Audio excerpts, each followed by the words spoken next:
Berdiri. Aturan pengajar umat.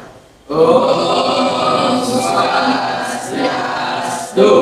Beri hormat. Selamat pagi.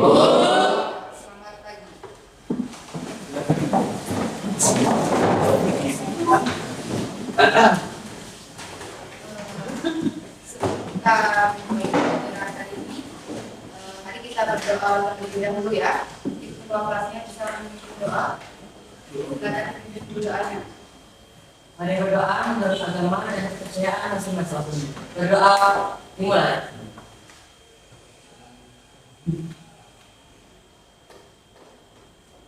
Berdoa selesai. Selamat pagi anak-anak ya. Hari ini kita ada pelajaran PKN ya. Mungkin kalian sudah menyiapkan di atas meja buku paketnya ya. Dan kemarin malam mungkin kalian sudah belajar ya. Hari ini sebelum dimulai juga Ibu suruh kalian mengabsen terlebih dahulu. Silakan kalian mengabsen di HP kalian ya. Link absen sudah dikirimkan di grup kelasnya. Silakan diaksen terlebih dahulu.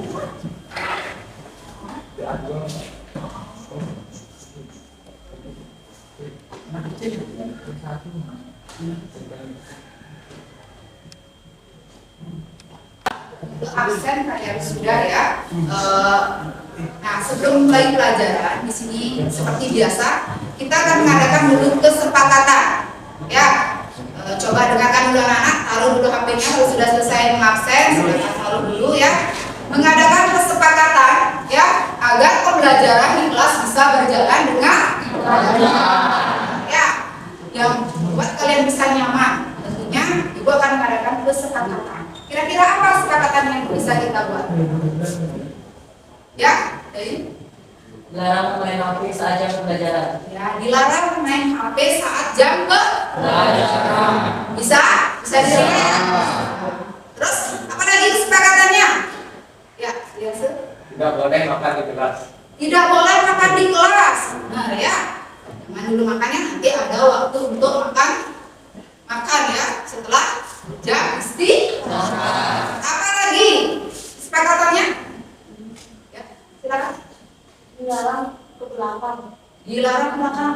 Udah ke belakang kalau udah ya. Nah, dilarang bolos ya saat jam ada yang suka bolos? Tidak. Diharapkan tidak ada ya. Ikuti pelajarannya karena kalian di sini tujuannya ke sekolah itu untuk belajar, untuk mencari ilmu ya, bukan untuk senang-senang ya. Kan itu tujuannya ya. Nah, ada aturan yang dibuat di sekolah, kalian harus ikuti, patuhi ya. Aturan itu dibuat untuk ditaati, bukan untuk dilanggar. Ada yang sering melanggar? Tidak ya. Nah, kesepakatan sudah dibuat. Ada beberapa sudah mengajukan kesepakatan. Seandainya kesepakatan itu dilanggar, sanksinya apa? Berdiri di depan. Berdiri Di depan. di depan kelas. Berdirinya berapa jam? 2 jam. Sesuai dengan jam pelajaran PKN. PKN. Ya siap tadi berdiri ya. Ya. Oke, berarti sudah ya. Nah, sekarang kita tunjuk dulu ya siapa yang mau menyanyikan lagu wajib ya. Ya, silakan dipimpin ya. Semua menyanyi ya, semangat ya. Semangat. Jadi Dayu akan menyanyikan mungkin lagunya apa Dayu? Siap Garuda Pancasila. Ya, Garuda Pancasila. Silakan kita nyanyi bersama-sama ya. Jangan tegangan, relax ya. Oke. Garuda Pancasila. Mulai. Garuda Pancasila.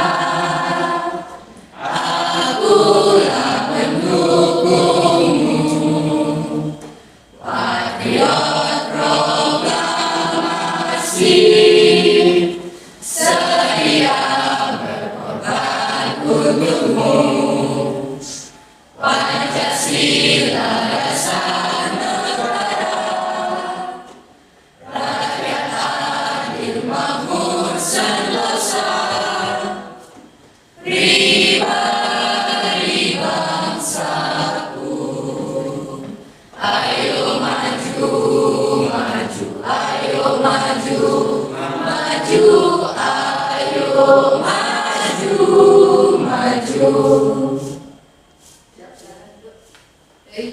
terima kasih ya. Ya sudah ujiannya. Oke, kita sudah menyanyikan lagu Garuda Kaca. Iya. Ya, semua tentunya harus tahu ya. Liriknya ya lagu wajib itu anak-anak harus tahu ya. Jangan sampai ya Indonesia Raya misalnya ada yang tidak. Ya. Nah, kita mulai aja ya. Adapun di sini ya, ibu di sini memberikan kalian tujuan ya. Tujuan pembelajaran di sini ya. Nanti kalian supaya bisa menganalisis kasus pelanggaran HAM. Ya, kita lanjut ya. Anak-anak masih atau pernah nggak kalian melihat ya ada misalnya tetangga kalian ya yang ya dalam rumah tangga ya yang dianiaya sama misalnya sama suaminya, maaf di sini ya, sama suaminya, atau di sekolah ada yang temannya yang dihardik atau diharik dihajar atau berantem ya, ada nggak? Pernah lihat? Pernah lihat? Atau lihat tetangganya ada yang ribut-ribut atau dianiaya misalnya, pernah lihat? Pernah kalian lihat ya. Itu merupakan salah satu kasus atau kejadian apa? Tapi merupakan salah satu kasus pelanggaran. Tuh ya. Berarti kalian pernah melihat ya, benar? Oke ya. Nah, sebelum itu kita lihat dulu ada video ya yang bisa kalian lihat dari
Oke, ya. Tadi kalian sudah menyimak ya di sana ya. Ada video yang Ibu berikan sama kalian itu tentang apa tadi itu?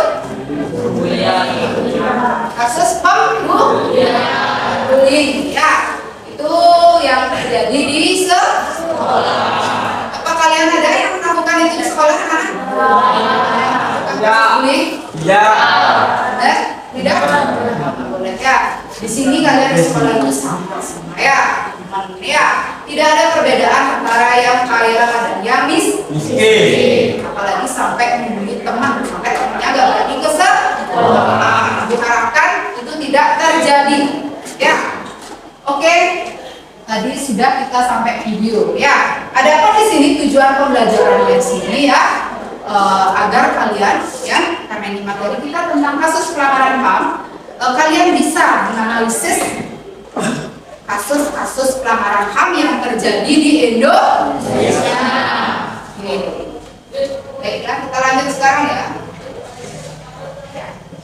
Kasus pelanggaran hak asasi manusia, silakan kalian lihat di sana ya. Menurut Undang-Undang Nomor 39 Tahun 1999, pelanggaran HAM adalah setiap perbuatan seseorang atau kelompok orang, termasuk amanat negara, baik sengaja maupun tidak sengaja, atau kelalaian yang secara hukum mengurangi, menghalangi, membatasi, dan atau mencabut hak asasi manusia seseorang atau kelompok orang yang dijamin oleh undang-undang ini, dan tidak mendapatkan atau dikhawatirkan tidak akan memperoleh penyelesaian hukum yang adil dan benar berdasarkan mekanisme hukum yang berlaku.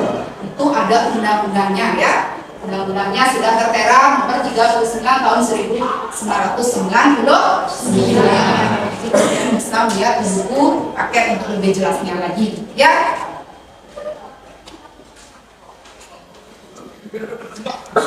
Faktor, ada dua faktor penyebab pelanggaran HAM ya. Yang pertama di sini faktor internal. Perhatikan anak-anak ya. Faktor internal adalah dorongan melakukan pelanggaran HAM yang berasal dari diri pelaku pelanggaran HAM. Bisa dilihat? Ya. Yang pertama sikap egois atau mementingkan diri sendiri. Itu sikap yang tidak bisa dihilangkan oleh seseorang ya. Pasti semua orang memiliki rasa sikap Egois. ya. Terus rendahnya kesadaran terhadap HAM ya. Berarti kesadaran HAM itu masih rendah. Terus tidak adanya sikap toleransi. Nah, itu dari faktor internal. Terus bagaimana dengan faktor eksternalnya? Faktor eksternal di sini yaitu dorongan untuk melakukan pelanggaran HAM yang berasal dari luar pelaku pelanggaran HAM yang meliputi yang pertama di sini penyalahgunaan kekuasaan ya, yang misalnya yang pejabat ya memiliki kekuasaan semau gue ya, artinya gitu ya, sewenang-wenang dia dengan kekuasaan.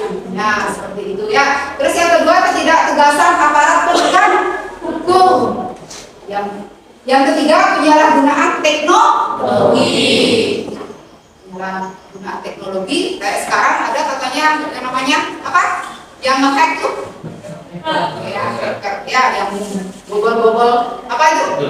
Ya, situs. Ya, sekarang tuh orang tuh sudah semakin canggih, tapi salah menggunakan kecanggihan. Ya, orang tuh semakin pintar sekarang ya. Terus yang keempat, kesenjangan sosial dan ekonomi yang tinggi. Ya, karena dari faktor ekonomi orang itu ya seseorang bisa berbuat yang tidak baik ya, sehingga terjadilah pemicu pelanggaran HAM. Sudah paham sampai di sana anak? Bisa dilanjutkan? Bisa. Dilanjutkan ya.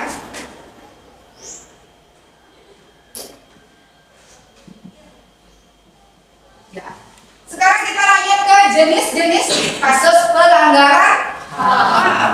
Ya, kasus dibagi-bagikan ke dalam dua jenis sama ya, yaitu kasus pelanggaran HAM ringan dan kasus pelanggaran HAM berat. Ya. Kalau kasus pelanggaran HAM ringan, misalnya di sana ada pemukulan. Ada yang pernah melakukan pemukulan di sini? Benar tidak? Mukul teman? Tentunya tidak ya. Penganiayaan bagaimana? Ada yang pernah melakukan penganiayaan? Tidak juga, bagus. Pencemaran nama baik. Pencemaran nama baik. Yang bagaimana? Memfitnah seseorang. Ya, oke. Terus menghalangi orang untuk mengekspresikan pendapatnya. Itu berarti kasus pelanggaran HAM. Ingat ya anak-anak ya. Nanti supaya kalian tahu mana kasus pelanggaran HAM ringan, mana yang lagi satu di sini akan ada kasus pelanggaran HAM. Ya, ini sesuai dengan Undang-Undang Nomor 26 Tahun 2000 tentang Pengadilan HAM. Jadi di sini yang termasuk kasus pelanggaran HAM berat ada kejahatan genosida. Mungkin dulu kalian pernah mendengar ya, atau lihat di YouTube atau di Google ya. Kejahatan genosida yaitu setiap perbuatan yang dilakukan dengan maksud untuk menghancurkan ya atau memusnahkan seluruh atau sebagian kelompok bangsa, ras, etnis dan agama. Itu ya. Itu yang dimaksud dengan kejahatan genosida. Bagaimana dengan yang kedua? Ada kejahatan terhadap kemanusiaan. Sana yaitu salah satu perbuatan yang dilakukan sebagai bagian dari serangan yang meluas atau sistematik yang diketahui bahwa serangan tersebut ditunjukkan secara langsung terhadap penduduk sipil. Ya, itu kejahatan terhadap kemanusiaan. Terus ada kejahatan perang. Nah, perang di sini adalah tindak kejahatan atau pelanggaran hukum perang yang dilakukan oleh pihak pribadi yang sedang berperang. Ya, misalnya kita ambil di contoh ini ya, kita ambil di Indonesia. Mudah-mudahan ini tidak ada atau tidak terjadi ya antara kabupaten ini ya dengan kabupaten A dengan kabupaten B ya terjadi perang. Tuh ya. Terus agresi. Agresi adalah penyerangan atau serangan dari suatu negara kepada negara lain. Nah, ini kita ambil contohnya yang kemarin itu apa? Negara apa yang mengadakan agresi? Ya, Ukraina dan betul sekali dari ya, Ukraina dan Rusia. Itu Rusia mengadakan agresinya ke Ukraina. Tuh ya. Sampai sekarang masih belum damai ya. Dan ada pembajakan kapal laut atau pesawat udara dan terorisme.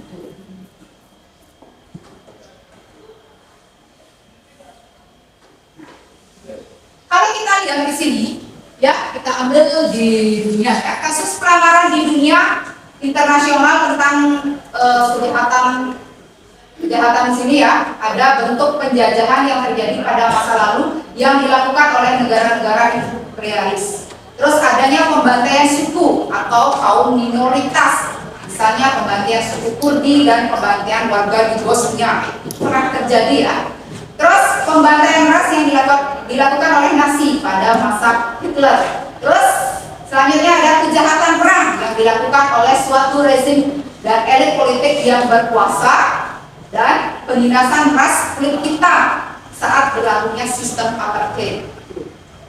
Itu, ya.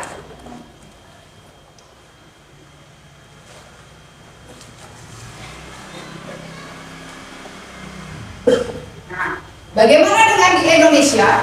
Ya, di Indonesia di sini ada kasus pelanggaran HAM juga, ya, yang terjadi di negara kita tentunya banyak ya.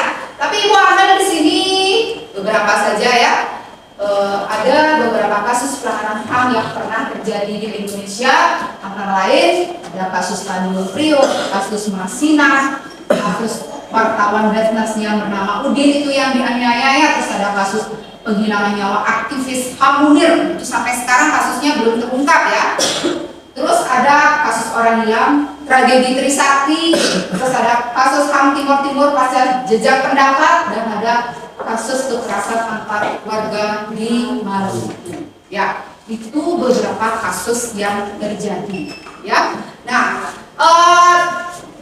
di Indonesia, kalau kita lihat sekarang, ini berita kalian bisa memberikan contohnya, ya, di lingkungan kita, ya. Di lingkungan kita, misalnya di sekolah, siapa yang bisa berikan salah satu contoh atau kasus pelanggaran HAM di sekolah? Siapa yang bisa? Salah satu contoh kasus pelanggaran HAM yang terjadi di lingkungan sekolah selain bullying tadi, apa misalnya? Jawab yang kerasnya. Kasus merokok itu kayak ya. Kasus pelecehan. Ya itu ya, kasus pelecehan terhadap teman itu. Ya, terus apa lagi yang di belakang? Coba yang lain-lain. Apa lagi? Misalnya kalau di sekolah, bentrok antara teman antar kelas ya. Ya itu saling pukul, saling jambat misalnya. Itu jangan sampai terjadi. Ya diharapkan itu tidak terjadi. Ya, anak-anak di mana? Tidak ngantuk kan? Ini masih pagi suasananya ya. Diharapkan tidak ngantuk. Ya. Nah, sampai di sana bagaimana? Apakah ada yang pengen bertanya? Singkat Ibu jelaskan di depan. Ada yang pengen bertanya?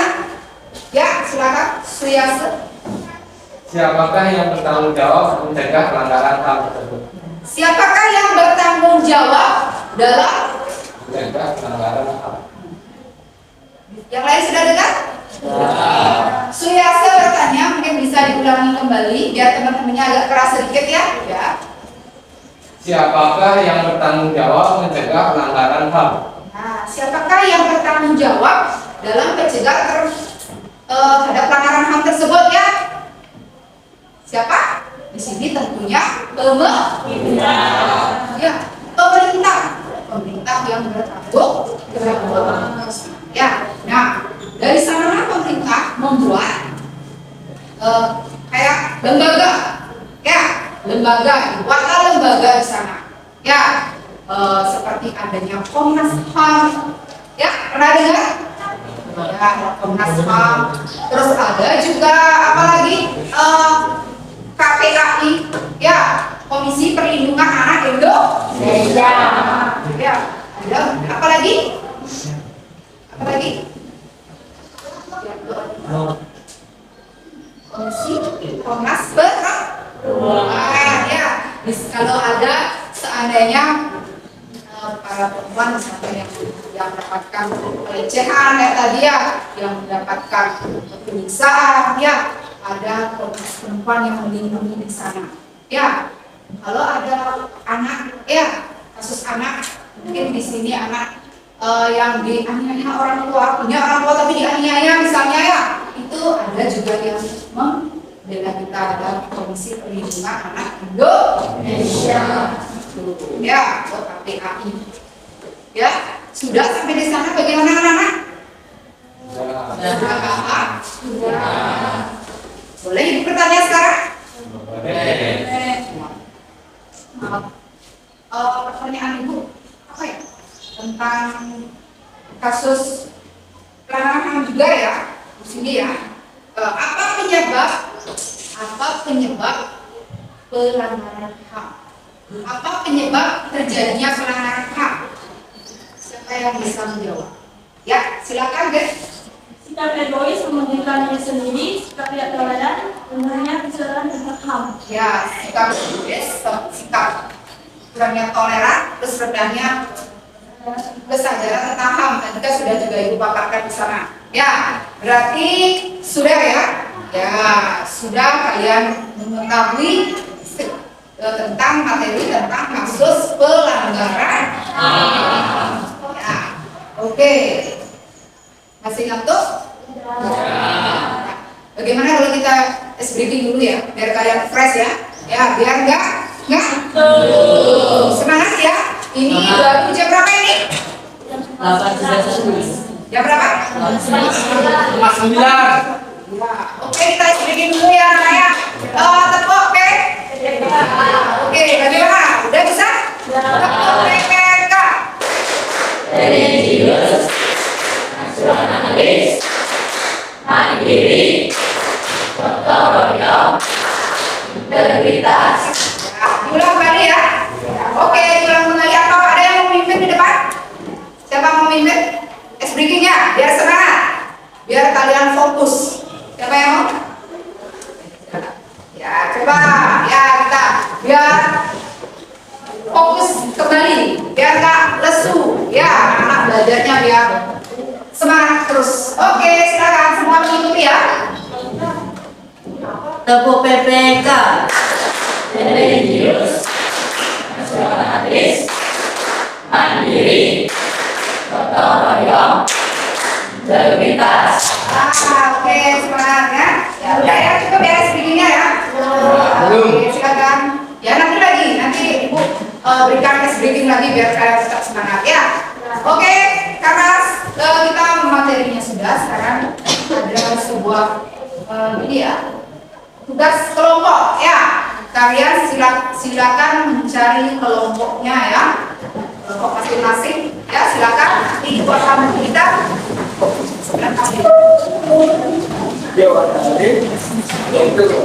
project ya, project bahasa terjemahan ya, berupa project yang akan kalian buat dan kalian akan tampilkan nanti hasilnya di depan kita.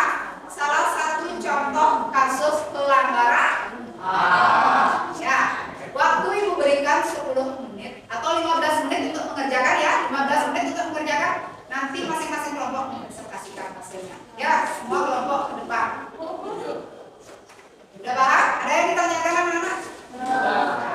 Nah, selain dari tugas LKPD di sana ada tugas kelompok, ada tugas mandiri yang bisa kalian kerjakan nanti di rumah. Ya, kerjakan di rumah. Ada 2 tugas ya, nah.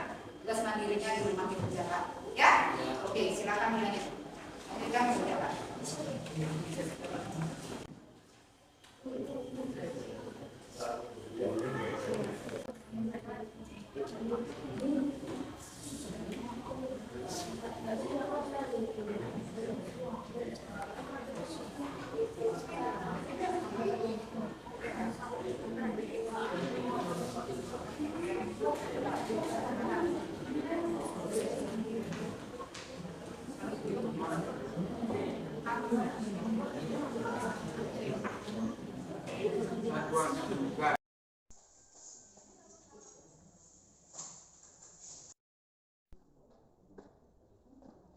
Anak-anak untuk LKPD sudah disebutkan ya, karena kita kalian akan mengerjakan tentang kasus pelanggaran.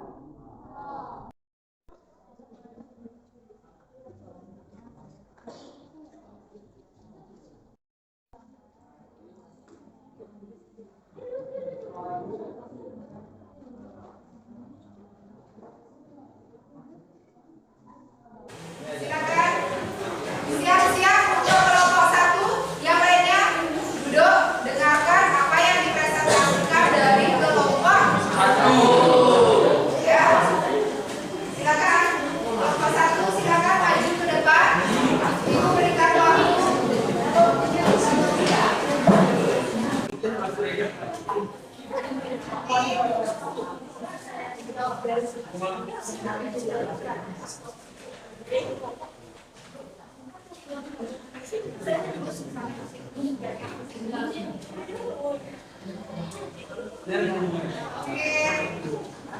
Baiklah, hari ini yang pertama untuk mempresentasikan hasil diskusi kelompoknya di sini ya, terkait tentang kasus pelanggaran HAM dari kelompok 1. Silakan dimulai ibu.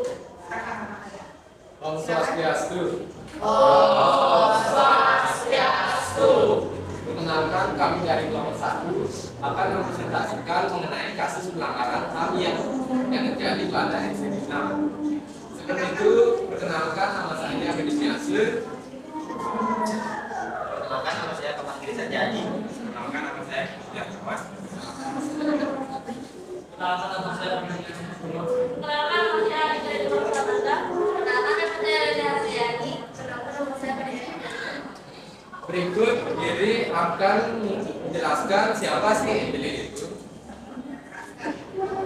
Angelina Megawe atau yang disebut juga Angelina lahir pada tanggal 19 Mei 2007. Angelina mendapatkan kekerasan yang dilakukan oleh ibu angkatnya, yaitu Margaret Megawe. Angelina adalah seorang anak yang masih duduk di bangku SD yang mengalami kekerasan oleh ibu tirinya. Anak yang begitu ceria di sekolahnya dan lucu harus pulang ke hadapan Tuhan Yang Maha Esa. Jadi kita sudah tahu siapa Angelin itu. Kita juga sudah menyiapkan pertanyaan-pertanyaan mengenai kasus pelanggaran HAM Angelin dan akan dibacakan oleh B. Oke, di sini ada beberapa pertanyaan. Yang pertama, bagaimana kejadian tersebut terjadi? Kejadian tersebut terjadi pada hari Rabu 10 Juni 2019. Jasad Angelin ditemukan terkubur di halaman belakang rumahnya. Ibu merasa ditemukan terluka akibat kekerasan menggunakan sekat tumpul di bagian wajah dan kepalanya. Terus yang kedua, di mana kejadian tersebut terjadi? Kejadian tersebut terjadi Pak Margaret dalam Kecamatan Luaruna dan bahasa pada tanggal 16 Mei 2015. Intinya, siapa pelaku dan siapa korban dalam kasus tersebut? Pelaku yang terlibat dalam kasus tersebut adalah diperlukan yaitu Margaret yang dibantu oleh mantan pembantunya yaitu Agus Day dengan 3 alat bukti dan korban dalam kasus tersebut adalah Melindri Margaret. 4. Apa penyebab dari kasus Angelin? Penyebab dari kasus Angelin adalah karena ibu angkat Angelin Margaret yang sangat terpukul karena kematian suaminya yang ia sering melakukan kekerasan fisik dan mental pada Angelin. Jaksa juga mengatakan bahwa kasus Angelin disebabkan karena perbuatan tak waras. Sekian dari kelompok 1. Apakah ada yang mau bertanya? Ya, ini. Kasus Angelin terjadi pada hari Rabu tanggal 16 Mei 2015. Gimana? Sudah? Ya. Baiklah, dari kelompok 1 sudah membacakan hasilnya ya tentang kasus dari Angelin ya, yang di apa tadi? Yang dianiaya oleh ya, itu merupakan salah satu juga contoh kasus pelanggaran. Oke, dari kelompok 1 sudah ya, kita berikan aplaus untuk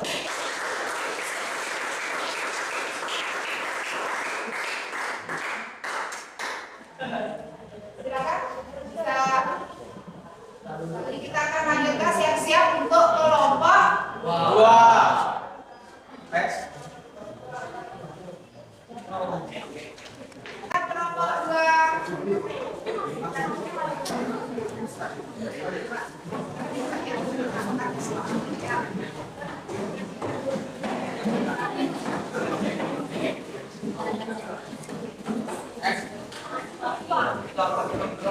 di depannya tadi.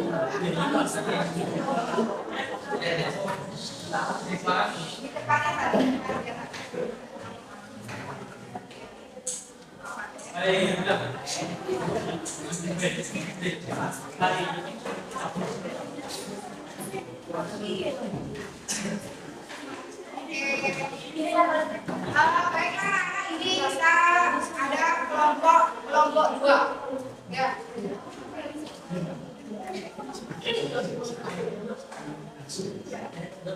Halo, selamat pagi semuanya. Kami dari kelompok 2 presentasikan kasus yang kami angkat dari pelanggaran HAM tersebut. Perhatikan yang lain ya, perhatikan yang lain. Sebelumnya, perkenalkan nama saya sendiri Rosmia Siti.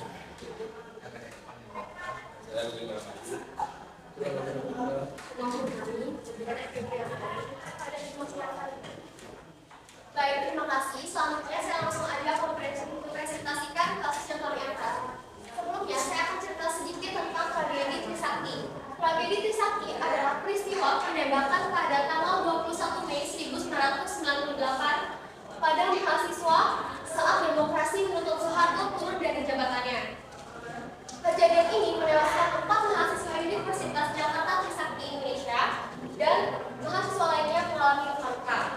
Beberapa pertanyaan akan dijelaskan oleh teman saya Purnani dan Indra. Baik, mulai dari saya. Apa sih penyebab kasus Trisakti ini? Penyebab kerusuhan masal ini adalah krisis finansial Asia yang terjadi sejak tahun 1997. Akibat adanya krisis moneter ini, nilai mata uang yang sebelumnya berkisar pada angka 2.000 turun dan sehingga menjadi sekitar 14.000 rupiah. Dan lainnya, penyebab lainnya karena mahasiswa menuntut tanggung jawab pemerintah atas terjadinya krisis ekonomi Indonesia pada awal 1998 yang dipengaruhi krisis finansial Asia tahun 1997 sampai 1999. Dan siapa sih pelaku dari kejadian Trisakti itu? Pelakunya yaitu masyarakat atau warga mahasiswa yang ikut dalam demonstrasi tragedi Trisakti tersebut.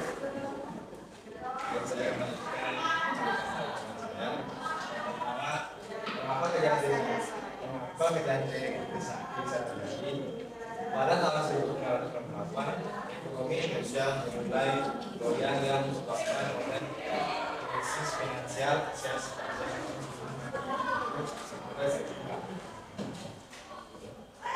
kemudian mahasiswa melakukan aksi yang juga disebabkan oleh aksi penembakan oleh pihak militer akibat demokrasi besar-besaran yang berujung pada tindakan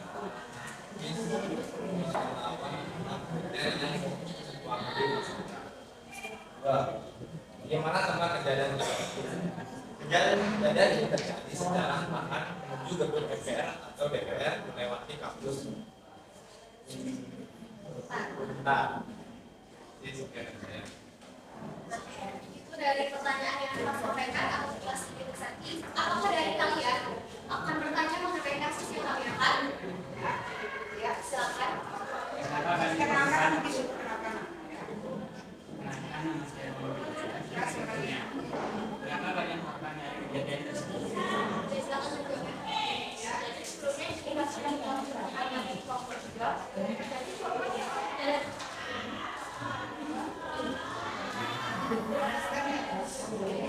pertama punya asli, yang kedua adalah dari Syariah Perlindungan, yang ketiga adalah Jawabsi, yang keempat adalah itu dari 4 korban Trisakti. Bagaimana? Sudah dijelaskan katanya untuk korban dan nama-nama korban sudah dijelaskan. Sudah paham? Sekian dari presentasi kami tutup. Jika ada salah kata, kami mohon maaf. Kami tutup dengan para Santi. Om Santi Santi Santi Om.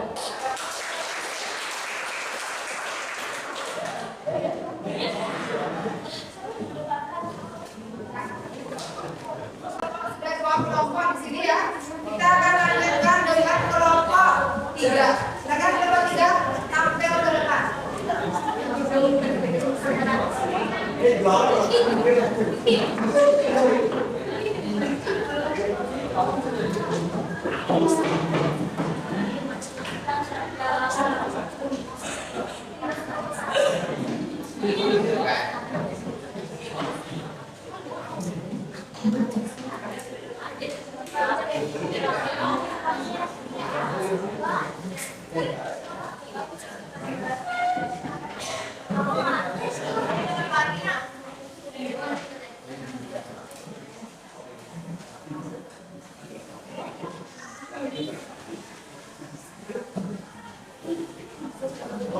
Om Swastiastu. Selamat pagi semuanya. Sebelumnya perkenalkan nama saya Ida Ayudhya dan perkenalkan juga anggota kelompok saya yaitu ada. Perkenalkan saya Muhammad Hidayah. Perkenalkan nama saya dari Kasawan. Perkenalkan saya Majarot Sanika. Perkenalkan nama saya Kade Abdul Karim. Perkenalkan nama saya Kade Abdul. Kami di sini akan mempresentasikan tentang Hari Anggara, yaitu seorang anak kecil yang lahir pada 21 Desember 1977 di Bogor, Jawa Barat. Arie terlahir sebagai anak kedua pasangan Martino Ediwan dan Dahlia Nasution. Namun saat rumah tangga mereka menjadi kacau, Arie dan dua saudaranya di bawah sang ayah hidup bersama selingkuhannya bernama Santi. Di rumah tersebut, Arie selalu mendapatkan penganiayaan dari Santi dan ayahnya, sehingga menyebabkan Arie meninggal dengan banyak luka, sekitar ada 40 luka di seluruh tubuhnya. Setelah proses persidangan, akhirnya Martino Ediwan, ayah Arie, divonis 5 tahun penjara dan Santi divonis 2 tahun penjara. Hukuman Santi lebih ringan karena ia dianggap hanya membantu Martino Ediwan dalam melakukan penganiayaan. Ada pertanyaan-pertanyaan dari tugas yang diberikan oleh Wahyu, itu akan disampaikan oleh Rifa dan teman saya Jal. Silakan. Bagaimana kejadian tersebut bisa terjadi? Kejadian tersebut terjadi saat Ari bersama 2 orang saudaranya di bawah sang ayah hidup bersama lingkungannya bernama Santi. Kejadian terjadi antara Santi dan ayahnya menganggap Ari sebagai anak nakal, juga dianggap suka mencuri uang. Pertanyaannya kedua, bagaimana kejadian tersebut? Kejadian itu terjadi di rumah korban di Cilacap Timur, Pasar Minggu, Jakarta, Selatan, pada hari meninggal dunia pada Kamis 9 November 1982. Pertanyaan kedua, siapa pelaku dan siapa korban dalam hal ini? Pelaku kejadian penganiayaan Ari Amara adalah Nasibur Arjuan, satu ayah kandung dari Nasibur Aku di Kopar. Korban kejadian penganiayaan adalah anak orang kecil yang 6 tahun. Pertanyaan apa penyebab dari kasus tersebut? Penyebab dari kasus tersebut adalah Santi dan menganggap Ari sebagai anak yang nakal. Konon beberapa kali mereka mendapati Ari menjadi tua karena mereka mengandung saudara Ari dan menikahnya. Ari dianiaya seperti dipukul, didenda, disapa, dibuat kalung, dikumpuli jongkok dan berdiri sampai kelelahan.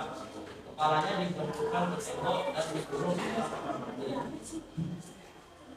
Nah, teman-teman, tahu nggak sih kalian bahwa kisah nyata Ari Anggara menjadi inspirasi para penyanyi dan musikus untuk membuat lagu. Tak hanya itu, nama Ari Anggara dijadikan sebuah judul film yang diproduksi pada 1985. Ini dia film nyatanya, dan juga ini cuplikan penganiayaan terhadap Ari Anggara. Baiklah, setelah presentasi kami, apakah ada yang ingin ditanyakan?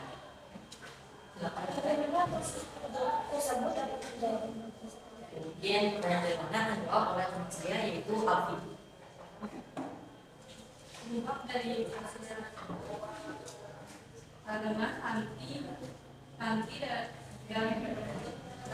ini menganggap Ari sebagai anak yang nakal.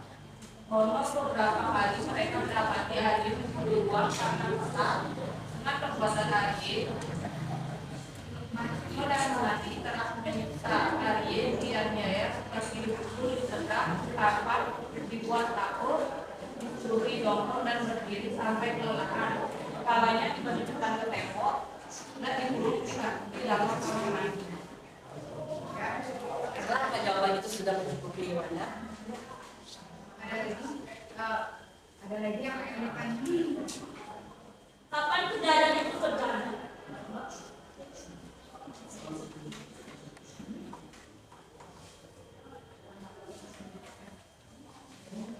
Kejadian terjadi di rumah korban di Cilandak Timur, Pasar Minggu, Jakarta Selatan, tepat pada saat Ari meninggal dunia pada Kamis 8 November 1984.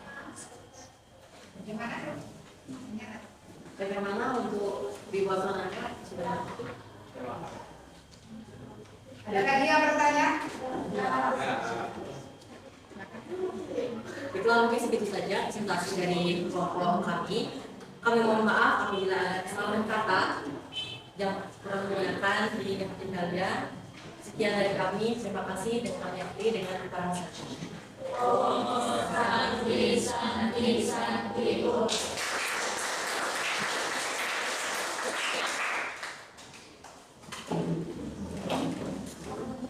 Baiklah, kita lanjut untuk kelompok 4 ya. Silakan siap-siap kelompok 4.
Om Swastiastu, selamat pagi. Dulu saya berterima kasih kepada Ibu Guru sudah memberikan kesempatan kelompok 4 menjelaskan atau memberikan contoh salah satu pelanggaran hak asasi manusia. Sini saya akan menjelaskan kasus seorang Naufal Samudra yang terkait dengan penyalahgunaan narkoba. Naufal Samudra diamankan terkait kasus narkoba jaringan pemasok LSD, lysergic acid dehydrogenate ke James Smith. Polisi membeberkan kronologi penangkapan Naufal Samudra yang ternyata berawal dari James Smith. Habib Humas Polda Metro Jaya, Kombes Endra Zulpan menjelaskan, awalnya polisi menangkap artis James Smith yang kedapatan menggunakan narkoba. Polisi lalu melakukan pengembangan dan menangkap tersangka pemasok narkoba James Smith atas nama Ridwan. Setelah diselidiki, Ridwan ternyata memiliki rekam jejak digital transaksi bersama Naufal Samudra sebanyak 3 kali pemasaran transaksi terakhir antara keduanya terjadi 2 bulan yang lalu.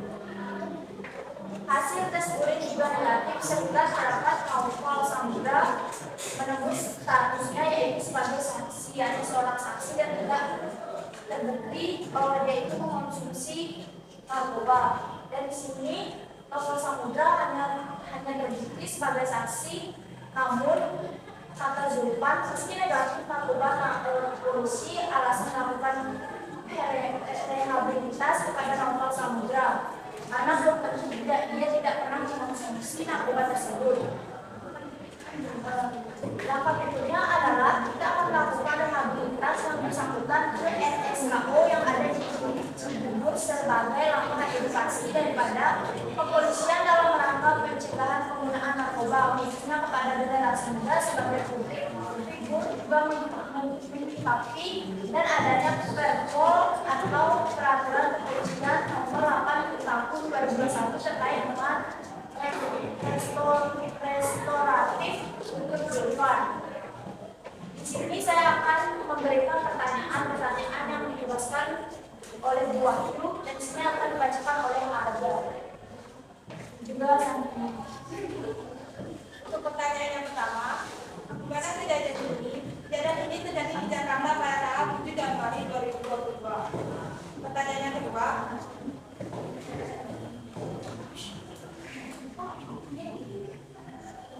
di mana kejadian ini terjadi? Kejadian ini terjadi di Jakarta tanggal 7 tahun 2022 yang terjadi di Jakarta Timur. Pertanyaan ketiga, siapa pelaku dan siapa korban dalam kasus ini? Pelaku dalam kasus ini adalah James Smith. Korban dalam kasus ini adalah Naufal Samudra. Apakah penyebab dari kasus ini? Penyebab dari kasus ini adalah awalnya polisi menangkap artis James Smith yang kedapatan menggunakan narkoba. nama Ridwan. Setelah diselidiki, ternyata Ridwan memiliki rekam jejak digital transaksi bersama novel Sumitra. Baiklah, di sini sekian dari presentasi dari kelompok saya. Apakah kelompok ada yang ingin bertanya? Apa penyebab dari kejadian ini? Penyebabnya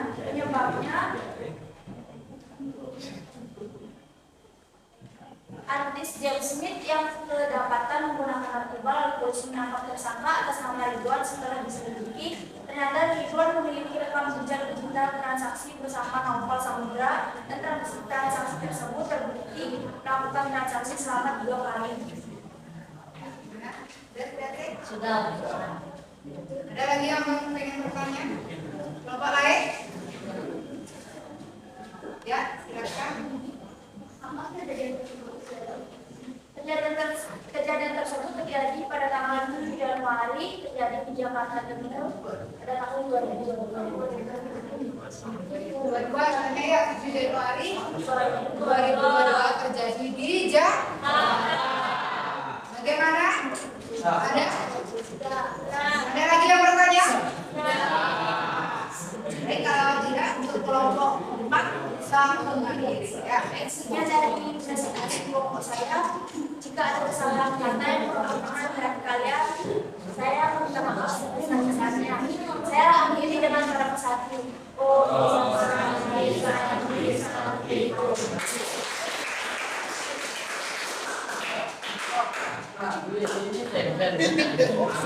Yang terakhir di sini kelompok 5.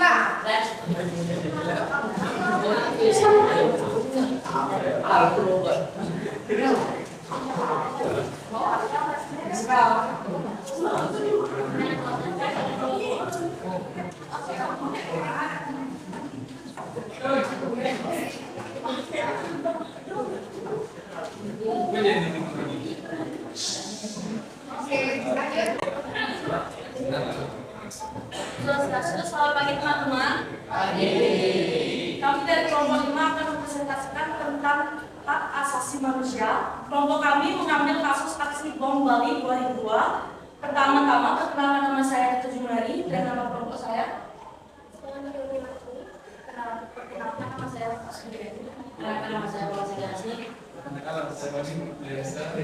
Cerita aksi yang akan diceritakan oleh Delia. Pengeboman Bali 2002. Peristiwa bom Bali adalah rangkaian 3 peristiwa pengeboman yang terjadi pada malam hari tanggal 12 Oktober 2002. 2 ledakan pertama terjadi di PT PAM dan Sangklat di daerah Denpasar untuk Bali, sedangkan ledakan terakhir terjadi di ledakan Sultan Jenderal Amerika Serikat. Walaupun secara Lain dengarkan ya, jangan ribut. rangkaian pengeboman ini merupakan pengeboman pertama dalam skala yang jauh lebih kecil yang juga bertempat di Bali pada tahun 2002. Tercatat 203 korban jiwa dan 209 orang luka atau cedera. Kebanyakan korban merupakan wisatawan asing yang sedang berkunjung ke lokasi yang merupakan tempat wisata tersebut. Peristiwa ini dianggap sebagai peristiwa terorisme terparah dalam sejarah Indonesia. Tim investigasi gabungan polri dan kepolisian luar negeri yang telah dibentuk untuk penanganan kasus ini menyimpulkan bom yang digunakan berjenis TNT seberat 1 kg dan di depan Sandra merupakan bom RDX berbobot 50 sampai 100 kg. Baik, berikut ada pertanyaan yang kami susun dan akan dibacakan oleh Sariasi. Jawabannya akan dibacakan oleh Pertanyaan pertama, bagaimana kejadian tersebut bisa terjadi? Latar belakang terjadinya peristiwa bom Bali 1, salah satunya adalah rencana balas dendam dari peristiwa di Ambon dan Poso. Dalam hal ini, para teroris tersebut melakukan balas dendam karena banyaknya umat muslim yang terbunuh akibat konflik tersebut. Bom Bali terjadi juga karena para teroris menganggap bahwa Bali adalah pusat maksiat dan lokasi yang tidak sesuai dengan ajaran Islam. Para teroris secara umum memang menargetkan lokasi-lokasi yang dianggapnya menjadi wisata. Pertanyaan nomor 2, kemana kejadian tersebut? Lokasi terjadinya bom Bali 1 terdapat di 3 tempat yang berbeda, yaitu Sari Club, Pedipop yang terletak di kawasan kota serta di dekat kantor konsulat Amerika Serikat. Pertanyaan yang ketiga, siapakah pelaku dan siapa korban dalam kasus tersebut? Pelaku yang terlibat dalam bom Bali 1 ini yaitu Ali Imron, Amrozi, dan Iman Samudra. Korban dalam kasus bom Bali 2002 adalah penduduk yang sedang beraktivitas dan wisatawan asing yang sedang berkunjung di lokasi terjadinya bom Bali tersebut. Korban yang meninggal dunia tercatat sebesar 203 orang dan korban yang mengalami luka sekitar 209 orang. Apa penyebab dari kasus tersebut? Penyebab dari kasus aksi bom Bali 2002 adalah sebagai berikut. 1. Rencana balas dendam dari peristiwa di Ambon dan Poso. Dalam hal ini, para teroris tersebut melakukan balas dendam karena banyaknya umat muslim yang terbunuh akibat kasus tersebut. Yang kedua, Bali merupakan wilayah yang dicap sebagai pusat maksiat. Yang ketiga, mayoritas wilayah dihuni non-Islam dan kelompok teroris memanfaatkan dukungan Al-Qaeda. Baik, sekian presentasi dari kami. Apakah ada yang ingin kita tanyakan? Ya, silakan. Berapa korban jiwa dalam kejadian tersebut? Korban yang meninggal dunia tercatat sebesar 203 orang dan korban yang mengalami luka sekitar 209 orang. Sudah? Ada yang bertanya lagi? Ya. Baik, tidak ada yang bertanya lagi. Kita punya resolusi dari kelompok 5. Silakan para peserta.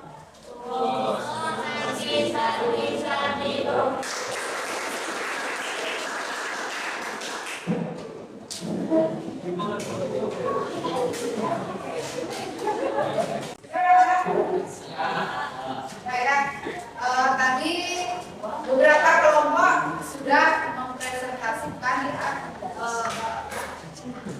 tugasnya yang sudah diberikan ya. Terus sudah semua bagus ya.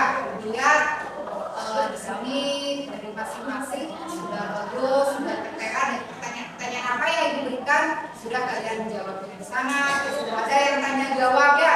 Mungkin ada yang kurang jelas, sudah ada yang Nah, tentunya di sini ya, karena kita tadi sudah Ibu mengadakan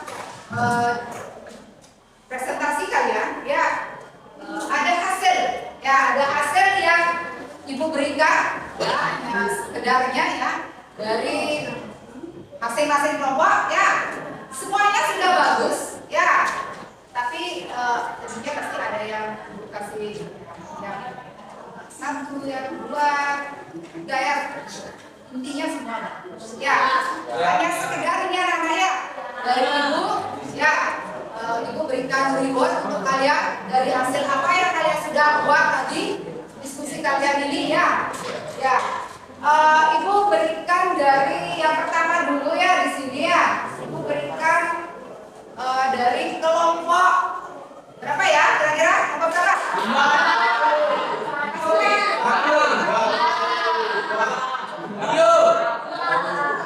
Ibu berikan dari kelompok 5. Ya.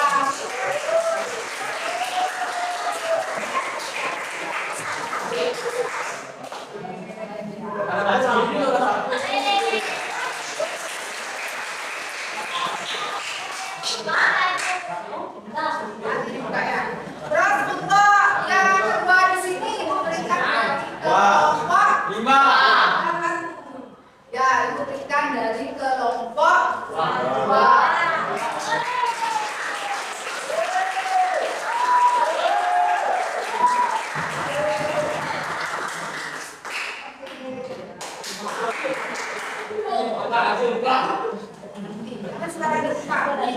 Yang untuk hasil diskusi yang ketiga di sini ya, untuk kelompok 3, kelompok hasilnya kelompok 3 yang mendapatkan juara 3-nya di sini Ibu kasih dari kelompok 1.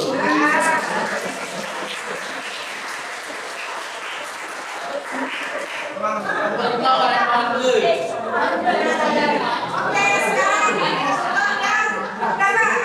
sekarang berikan kepada kelompok 5 kali.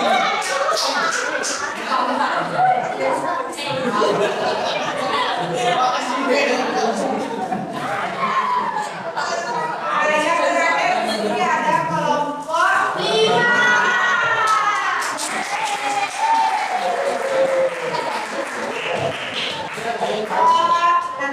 Nanti dibuka ya.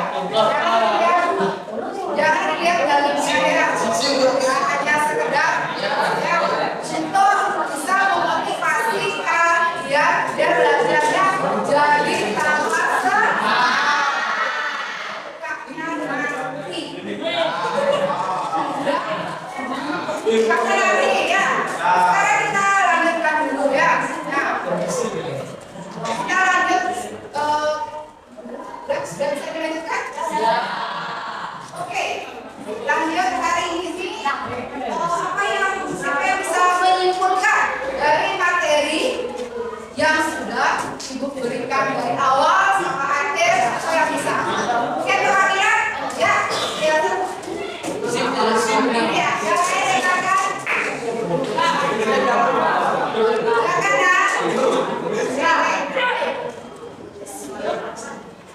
Silakan, nama saya saya nama HAM bisa berjalan baik apabila sudah adanya kesadaran masyarakat itu tidak melanggar HAM itu sendiri dan laporkan apabila kejadian yang menyebabkan pelanggaran HAM. HAM bisa berjalan dengan baik ya apabila adanya kesadaran masyarakat ya kayak simpulannya ya sudah disimpulkan oleh Su. Nah, setelah tadi kita sudah menyimpulkan sama-sama dari materi yang Ibu berikan, tolong dengarkan. Tolong ya.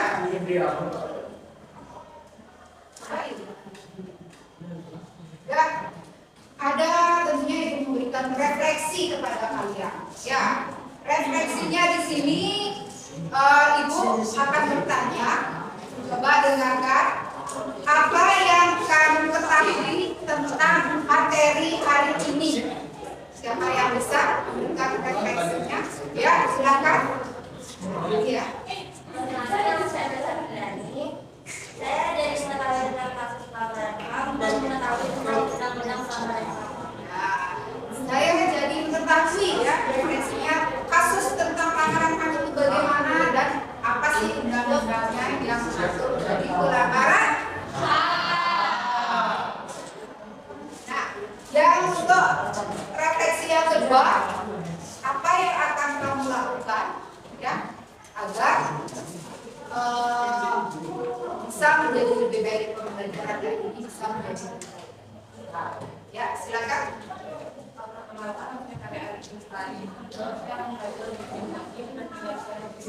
Ya, tentunya katanya dari siapa namanya? Ya, tentunya saya akan belajar jadi lebih ya lagi agar nilainya menjadi baik atau bagus. Nah, sudah? Refleksinya sudah. Nah, ada sekarang post test yang terakhir sudah Ibu kirimkan di linknya sudah ada. Silakan kalian jawab. Ada 10 pertanyaan di sana. Ya, Ibu berikan waktu 5 menit ya. 5 menit untuk menjawab 10 pertanyaan tersebut. Link sudah Ibu kirimkan di grup grup. Silakan untuk dijawab. Gimana anak-anak sudah bisa dibuka link tersebut? Ya, silakan dijawab.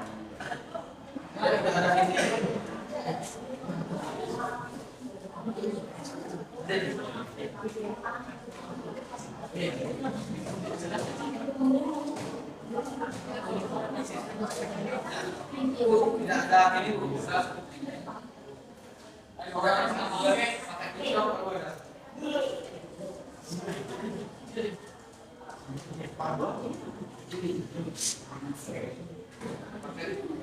Boleh sekali.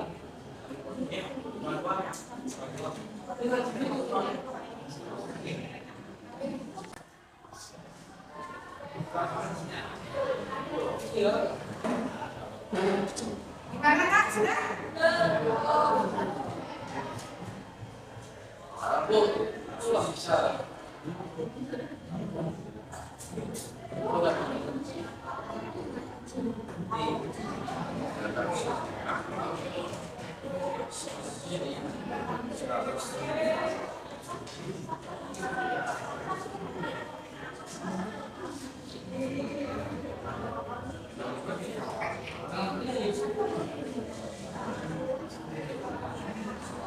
Udah? Saya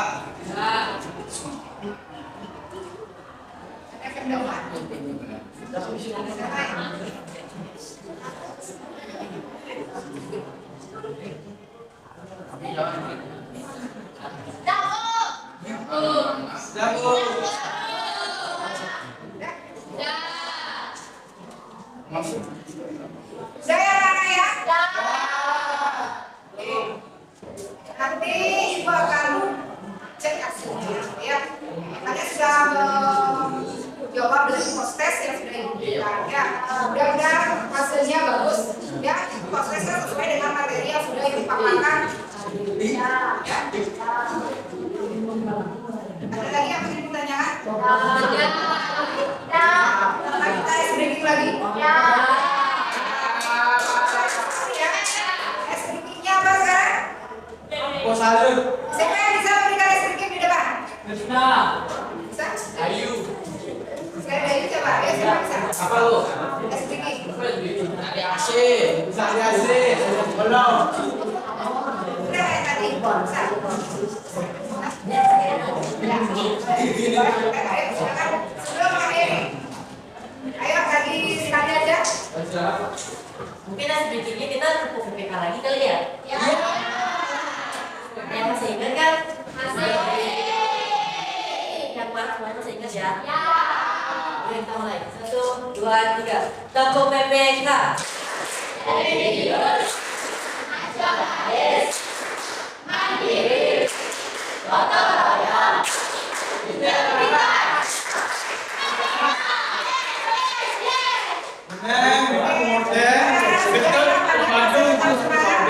Untuk pertemuan minggu depan ya kita akan berikan tentang hak dan kewajiban dari kasus hak ya.